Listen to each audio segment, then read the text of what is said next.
Have you ever had one of those moments that just completely changes your life? A moment so unexpected, it divides your existence into a before and an after. For me, that moment arrived with a phone call at 2:17 in the morning. I was sound asleep, deep in some forgotten dream, when the jarring ring of my phone sliced through the silence. My heart hammered against my ribs. Who calls at this hour? My first thought was dread. A call this late is never good news. I fumbled for my phone on the nightstand, squinting at the bright screen. It was an unknown number. Against my better judgment, I answered, my voice thick with sleep. Hello? A voice I didn't recognize, shaky and faint, came through the line. Is this you? It whispered. The voice was oddly familiar, like a song I hadn't heard in years. I sat up, fully awake now. Yes. Who is this? I asked, a mix of confusion and alarm rising in my chest. There was a long pause, filled with what sounded like a shaky breath. It's me, the voice finally said. I know it's been a long time, and then it hit me like a lightning bolt. It was a friend from my childhood, someone I hadn't spoken to in over a decade. We had grown up together, inseparable, but life had pulled us in different directions. A stupid argument, followed by years of stubborn silence. I was speechless. All I could manage was their name, a question whispered into the dark. They told me they were in town for just one night and found my number through a mutual acquaintance. They said they couldn't leave without at least trying to call. They apologized for the late hour, for the years of silence, for everything. And as they spoke, the years of anger and resentment I had unknowingly held on to just melted away. All that was left was the memory of a friendship that I had dearly missed. We talked for what felt like hours, catching up on a decade's worth of life, the laughter, the careers, the heartbreaks. It was like no time had passed at all. We talked until the sun started to peek through my window, painting the room in soft shades of orange and pink. The 2:17 a.m. call wasn't the bearer of bad news I had feared. It was a second chance, a reminder that it's never too late to reconnect, to forgive, and to mend a bridge you thought was long gone. That single phone call taught me a powerful lesson. Don't let pride or time rob you of the people who matter. Reach out, send that text, make that call. You never know. It might just be the call that changes everything, even if it comes at 2:17 in the morning. Life can be incredibly tough sometimes, and feeling disconnected is a heavy burden to carry. If you're struggling, please know that you're not alone and help is available. You can connect with people who can support you by calling or texting 988 anytime in the US and Canada. In the UK, you can call 111.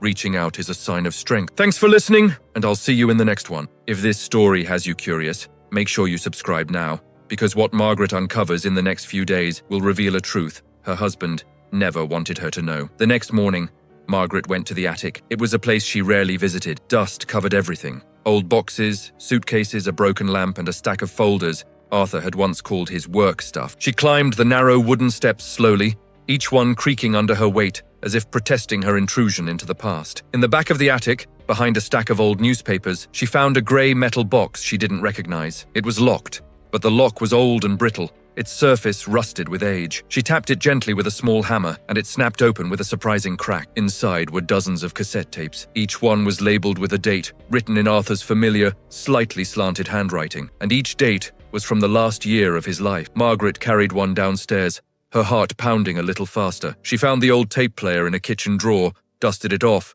and pressed play. At first, there was only static, a hiss that filled the silent room. Then, a voice emerged from the noise. It was Arthur. This is Arthur.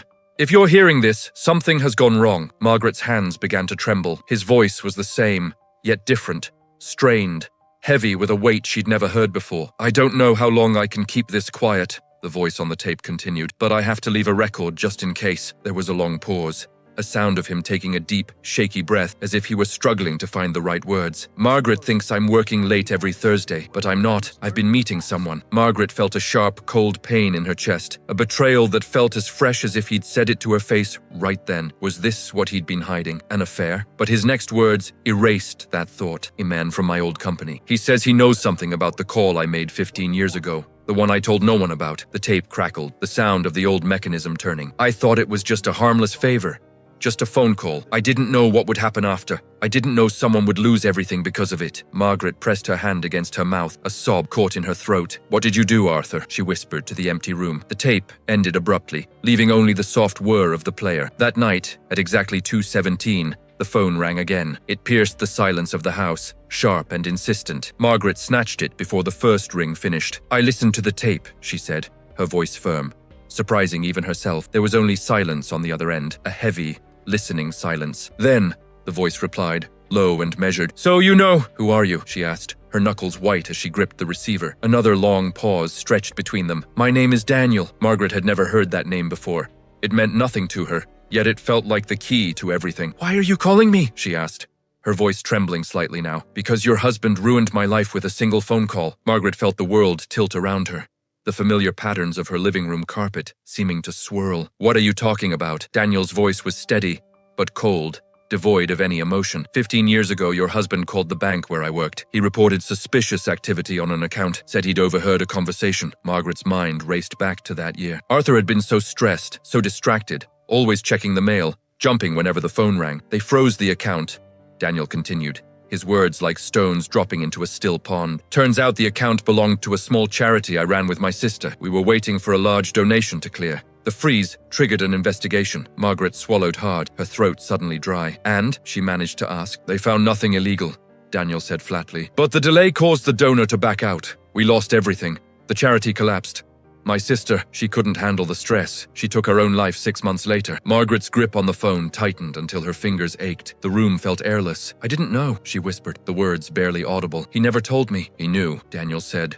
And this time there was a flicker of something in his voice, anger or maybe just profound weariness. "He knew what happened after. That's why he met with me. He wanted to apologize, to pay something, but it was too late." Margaret closed her eyes, picturing Arthur's face, searching for a sign of this guilt she'd never seen. "So, why call me?" she asked, her voice breaking. "Because the last thing he said to me was, 'I'll call her tonight. She deserves the truth.'" Margaret's heart stopped. A promise Arthur had made but never kept. "He never called," Daniel continued. "He died before he could." The room felt suddenly smaller, as if the walls were closing in, trapping her with this devastating new reality. "So all these years," Margaret whispered, more to herself than to him, "he was carrying this secret." "Yes," Daniel said, "and now you know his last words weren't random. He was sorry about that call, the one that destroyed my life and haunted his until the end." Margaret sank into a nearby chair, tears finally rolling down her face. Silent and hot. For a long moment, neither of them spoke. The only sound, the faint hum of the open line connecting two strangers bound by one man, a secret. Finally, she found her voice. "Why are you telling me this now?" Another pause, this one softer, less tense. "Because I'm tired of being angry," Daniel replied, "and because I think he really was sorry." The line went silent,